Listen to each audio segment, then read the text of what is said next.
এবার হাদিস শুনেন, রাসূলুল্লাহ সাল্লাল্লাহু আলাইহি সাল্লাম বলেন, এই হাদিসটাই আমি শুরুতে পড়ছি, লা ইয়াকুনু ফি উম্মতি, আমার উম্মত, ফি উম্মতি, আমার উম্মতের মধ্যে শেষ জামানায় তিনটা বড় আযাব আসবে। এক, খাসফুন, মাটি সহ ওদেরকে ধসাইয়া দেওয়া হবে। দুই, কাসফুন, পাথরের বৃষ্টি বর্ষণ হবে। তিন, মাসখুন, চেহারা বিকৃত করে দেওয়া হবে। সাহাবারা জিজ্ঞেস করছে, কিলা ইয়া রাসূলুল্লাহ মাতা, হে নবী কখন সেটা হবে? আল্লাহর নবী বলছেন, তিরমিজি শরীফের হাদিস, এটা আরব দেশীয় কিতাব, আরব দেশীয়। আল্লাহর নবী সাল্লাল্লাহু আলাইহি ওয়াসাল্লাম বলেন, ইজা যাহারাতিল কাইনাত, যখন গায়িকা বেড়ে যাবে, ওয়াল মাআজিফ, বাদ্যযন্ত্র বেড়ে যাবে, ওয়াস্তাহাল্লাতিল খামরা, পানির মতো হালাল মনে করে মানুষ নেশা আর মদ খাইতে থাকে। এ মনে রাখবেন, একটা খতিয়ানের মধ্যে তিনটা দাগ আছে, এক খতিয়ানের তিন দাগ। এই তিন দাগ হলো নারী, মানে জিনা, ব্যভিচার, মদ, মদ জুয়া আর গান বাদ। যেখানে গান সেখানে নারী, সেখানে নেশা। এটা এক খতিয়ানে তিন দাগ, খতিয়ানে একটা।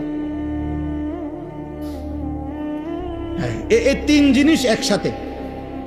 যেখানে নেশার আয়োজন সেখানে নারীর আয়োজন, সেখানে গান। যেখানে গানের আয়োজন সেখানে নারীও আছে, নেশাও আছে। যেখানে নারী আছে, জিনা ব্যভিচারের ব্যবস্থা, সেখানে নেশাও আছে, গানও আছে। বোঝেন না কথাটা? এটা কি এক খতিয়ানে, এক খতিয়ানে। অতএব স্পষ্টভাবে চেহারা বিকৃত হয়ে যাবে। মুসলমানের সন্তান ভাইয়া, ইনসাফ থাকলে কোন ভদ্র, পুত পবিত্র, ইমানদার কিশোর যুবক যে 5 ওয়াক্ত নামাজ পড়ে, তোমার এলাকার যদি এমন কেউ থাকে, তো তোমরা যারা নামাজ পড়ো না, নারী ছবি, মোবাইলের অস্থির দৃশ্য রাতভর দিনভর দেখো, আল্লাহর কসম বিবেক থাকলে দোনোজনের চেহারা একসাথে মিলাইয়া নিও, তো দেখবা তোমার চেহারার সুরত কি। অর্ধেক ডিসকালার হয়ে গেছে, বেডি চাইতে চাইতে, নর্তকী দেখতে দেখতে অর্ধেক চেহারা বসকাই গেছে, চাফা সুফা কড়ি মড়ি ভিতরে ঢুকে গেছে অর্ধেক। জি জি জি, আমরা জানি, আমরা জানি, চুল দিয়া চেহারা ঢাকা যায় না,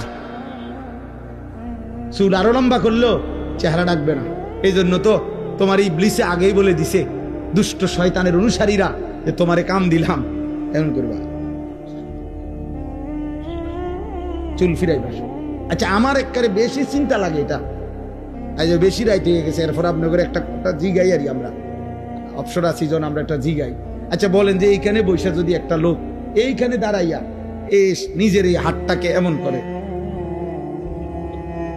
মনে করে 5 মিনিট করলো, আচ্ছা যেই কোনো মানুষ কবো, মা এই ভাগ হলে নেখার করে লোক বলবে কিনা বলে, মাতে এই থেকে এরম করে, কি রে ভাই আপনার কি সমস্যা, আপনি এরম করেন কা?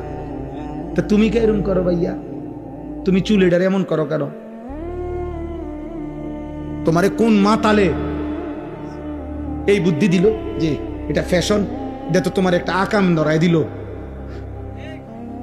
তোমার তো একটা ফালতু কামেনা ধরাই দিল। এতে বেলা তুমি মুড়ি বাজদা, তুমি হ্যাঁ বাদাম বাজতা, মাশাআল্লাহ, কমপক্ষে 300 টাকার বাদাম বেচতে, এতটি লোক বাদাম কিনলে ফায়দা হইত। এই জন্য আমার শায়েখ আল্লামা মুফতি মুশতাকুন নবী কাসিমি হুজুর বলছেন, আমার মাদ্রাসায় ওই দিন বৃহস্পতিবারে যুবকদেরকে বলতে গিয়ে, যে হে যুবক, প্রয়োজনে তুমি 12 ঘন্টা হালাল উপার্জনের জন্য কর্ম করো, আল্লাহ নারাজ হবে না একবারও। তুমি শুধু সেজদা দিও, নামাজের ওয়াক্তে নামাজ পড়ো, আল্লাহর মুখে মুখে ডাইকো, আর 12 ঘন্টা 18 ঘন্টা প্রয়োজনে উপার্জন করো, রোজগার করো।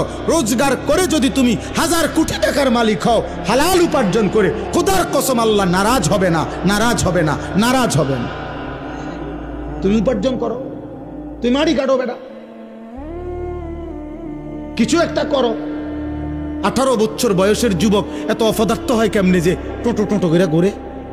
8 ঘন্টা, 3টা থেকে রাত 11টা, 8 ঘন্টা যে ঘুরলা, এই পৃথিবীতে কর্মের ঘন্টা 8 ঘন্টা। সারাটা দেশে অগণিত মানুষের কর্মস্থলে কর্মঘণ্টা কত?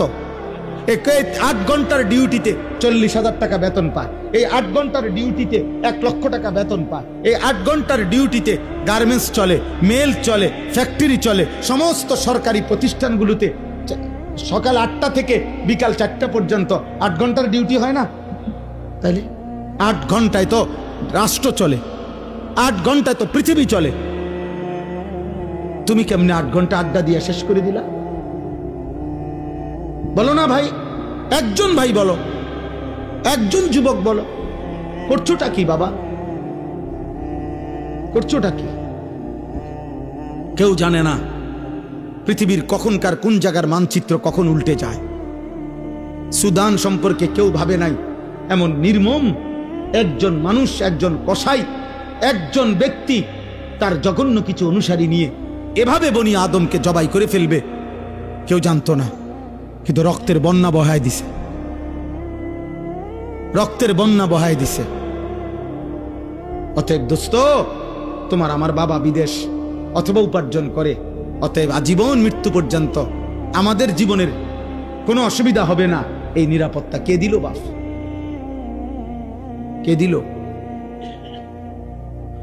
আল্লাহ আমাদেরকে হেফাজত করেন। অতএব আজকে এই নিয়ত করেন, গান বাদ্য থেকে বেঁচে থাকবো ইনশাআল্লাহ। বলেন ইনশাআল্লাহ।